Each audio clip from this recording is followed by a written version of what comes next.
रात के 1 बजे के समय अघोरा उस मंदिर के पास खड़े होकर अपने शंख बजाकर आकाशगंगा को उस मंदिर पर बहाने की कोशिश की। वो अपने शंख को बजाते हुए भगवान का स्मरण कर रहे थे और बहुत ही दीक्षा के साथ आकाशगंगा को उस मंदिर के ऊपर आगमन करवाया। ये सब देखकर मुखिया जी और उनके बच्चे बहुत आश्चर्यचकित हो गए, क्योंकि आकाशगंगा को इस तरह लाना कोई साधारण काम नहीं है। और इतना ही नहीं, उस गांव में जो मंदिर है वो इतनी प्रख्यात है कि आकाशगंगा खुद आकाश से भूलोक तक आ गई। और जैसे अघोरा ने कहा था, वैसे ही एक कलश में थोड़ी सी आकाशगंगा को भरकर एक गांव वाले ने उस आकाशगंगा को गांव के बाहर वाले तालाब में मिला दिया। ऐसा इस तरह किया गया ताकि वो सारा पानी पूरी तरह से ऊपर आकर गांव के अंदर आने के बाद उस गांव को डुबाना था। और कुछ ही देर में आकाशगंगा की पानी उस तालाब में मिलते ही गांव में बाढ़ आ गई। ये सब कुछ देखकर सभी गांव वाले आश्चर्यचकित हो गए। और फिर उसी रात को मुखिया जी एक आदमी को बुलाकर पूरे गांव में डंडोरा पिटवाकर गांव वालों को इस तरह सूचना दी, सुनो सुनो सुनो, कल पूनम के रात कोई भी गांव वाला बलि के नाम पर अपना जान न गवाए, इसके लिए मुखिया जी ने एक अघोरा को बुलाकर पूजाएं करवा रहे हैं। और इस पूजा पद्धति के एक विधि के अनुसार हमारे गांव के बाहर वाले तालाब से पानी को गांव में बहाया है। आप इस पानी को मत निकालना और कोई भी अपने घरों से बाहर मत निकलना। बच्चों का और गर्भवती महिलाओं का अच्छे से ख्याल रखिएगा। आपके घर के सामने चाहे कोई भी आवाज आए, तुम लोग अपने दरवाजों को मत खोलना। जब तक हम कहते हैं तब तक बाहर मत निकलना। इस तरह मुखिया जी ने डंडोरा पिटवाकर गांव वालों को सूचना दी। और दूसरी तरफ वो मंदिर भी गंगा जल से भरा पड़ा था और अब पूनम का रात भी होने वाला था। पूरी तरह से पानी में डूबा हुआ ये गांव देखने में बहुत भयानक था। और तो और उस दिन पूनम की रात भी थी, इस वजह से वो पूरा गांव और भी डरावना दिखने लगा। हर तरफ पानी ही पानी था, लेकिन वो अघोरा उस तालाब के पास ही खड़ा होकर मंत्रों का जाप कर रहे थे। पानी की इतनी तेज बहाव होने के बावजूद भी वो अघोरा अपने त्रिशूल को पकड़कर बहुत ही सुरक्षित वहीं पर खड़े रहे, क्योंकि उनके कंधों पर उस गांव को बचाने की जिम्मेदारी थी। इसलिए उस गांव के लोगों को बचाने के लिए अपनी जान की भी परवाह किए बगैर वो अघोरा ये सब पूजाएं कर रहे थे। तभी मुखिया जी वहां आकर इस तरह कहने लगे, अघोरा जी, पूरे गांव में आपने जैसे कहा था वैसे ही पानी से भर गया और आपके कहे अनुसार हमने पूरे गांव में डंडोरा पीटकर उनसे कहा कि वो लोग बाहर ना आए, और साथ में ये भी कहा कि उनके घर के सामने अगर कोई भी आवाज़ हुई तो भी दरवाजे को ना खोले। ये सुनकर अघोरा ने उनसे कहा, अच्छी बात है, मेरे कहे अनुसार अगर तुम लोग करोगे तो हम लोग इस गांव को बचा सकते हैं। एक और बात भी याद रखिएगा, वो क्या है कि जब तक ये गंगा जल इस गांव में प्रवाह करेगी तब तक ही हम सब उस महिला की आत्मा से बच सकते हैं। ये गंगा जल पूरी तरह से सूखने से पहले ही वो आत्मा कहाँ पर है इसके बारे में हमें पता करना होगा, और फिर इस त्रिशूल से उस आत्मा को बंदी बनाकर हमारी समस्या के बारे में उस आत्मा को कहने के बाद उसके दिल को पिघलाकर उस खतरनाक तांत्रिक शुद्रा से मिलवा पाए तो हम इस समस्या से ज़रूर बाहर निकल पाएंगे। और ये सब होने तक तुम सभी लोग इस मंदिर के स्तंभ के पास खड़े होकर इंतज़ार करते रहिएगा। तुम लोग छोटे से छोटे हलचल के बारे में भी मुझे खबर देते रहना, लेकिन तुम लोग बहुत ही संभल कर रहना, क्योंकि अब वो आत्मा बंधी हुई है।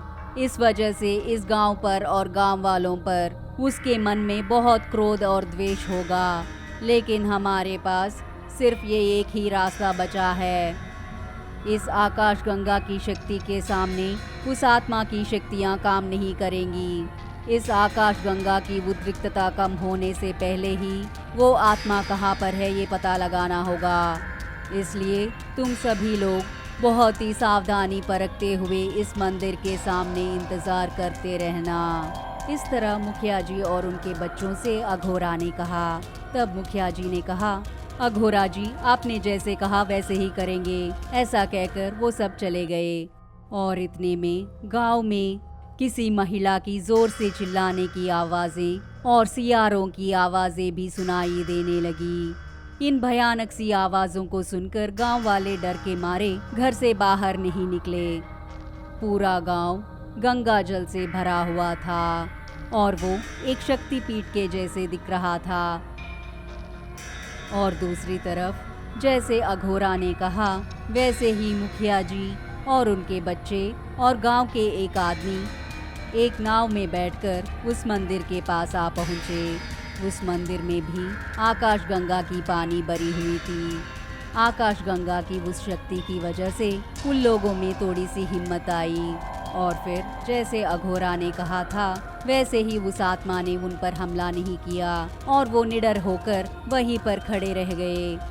लेकिन उस मंदिर के पास कोई भी हलचल नहीं हुई। तब इन लोगों को शक हुआ, ये आत्मा यहाँ नहीं तो कहीं और से भी आकर गांव पर हमला कर सकती है। और उनका शक भी सही हुआ क्योंकि गांव से भयानक सी आवाजें सुनाई देने लगी। वो आत्मा उस आकाश गंगा की पानी के नीचे से तैरते हुए भयानक सी हंसी के साथ साथ जोर जोर से चिल्लाते हुए वो पूरे गांव में घूम रही थी। आत्मा की इन डरावनी आवाज़ों को सुनकर गांव वाले डर के मारे अपने घर में ही रह गए।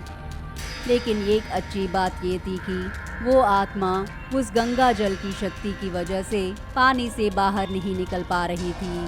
वो आत्मा सिर्फ पानी के अंदर ही तैर पा रही थी। ये सब कुछ मुखिया जी को समझ में आ गई और वो इस तरह सोचने लगे, लगता है इस आत्मा ने गांव में प्रवेश किया था, इसीलिए हमें भयानक सी आवाजें सुनाई दे रही थी। हमें जल्दी से उस अघोरा के पास जाकर उन्हें खबर देना होगा। और वो सब अघोरा जी के पास गए। तब अघोरा उस तालाब के पास मंत्रों का जाप कर रहे थे। पानी का बहाव भी कहीं पर भी कम नहीं हुआ। वो उसी उद्रिक्तता के साथ बह रही थी। ये सब देखकर अघोरा अपने मन में इस तरह सोचने लगे, कुछ ही समय में वो आत्मा गांव के अंदर आ सकती है। इस आकाश गंगा की सहायता से उस आत्मा को बंदी बनाता हूँ। मैं इन गांव वालों को बचा कर ही रहूँगा। इस तरह आत्मविश्वास के साथ वो मंत्रों का जाप करने लगे। तभी वहाँ पर मुखिया जी भी आ गए थे। मुखिया जी अघोरा से इस तरह कहने लगे, अघोरा जी आपने जैसे कहा था वैसे ही हम उस मंदिर के पास इंतजार कर रहे थे, लेकिन आपने जैसे कहा था वैसा वहाँ पर कोई भी हलचल नहीं हुई। लेकिन हमें गांव से भयानक सी चीखें सुनाई दे रही थी। मुझे लगता है कि वो आत्मा उस मंदिर के पास आने के बजाय गांव के अंदर कुछ विनाश करने की कोशिश कर रही है। अघोरा जी मुझे बहुत डर लग रहा है, आप कुछ न कुछ करके इस गांव से उस आत्मा को भगा दीजिए। इस तरह मुखिया जी बहुत डरते हुए कह रहे थे। डरो मत, अब हमारे पास जो शक्ति है वो साधारण सी शक्ति नहीं है, साक्षात आकाश गंगा ही हमारे पास है।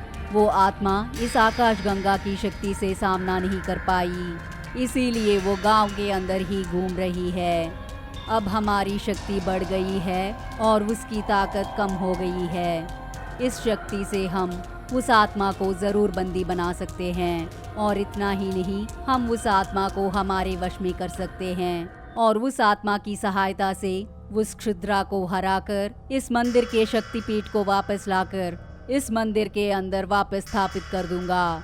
ये मेरा वादा है, मैं इस वादे से नहीं मुकरूंगा। मैंने आज तक कोई भी काम को अधूरा नहीं छोड़ा है, चाहे मेरी जान भी चली जाए। मैं इस यज्ञ को किसी भी हाल में नहीं छोड़ूंगा। और अब आप लोग जैसे मैं कहता हूँ वैसे कीजिएगा। आप लोग एक बकरे को ले जाकर उसके सर को काटकर मंदिर के सामने वाले स्तंभ से बांध दीजिए और उस बकरे के खून को इस पानी में बहा दीजिएगा।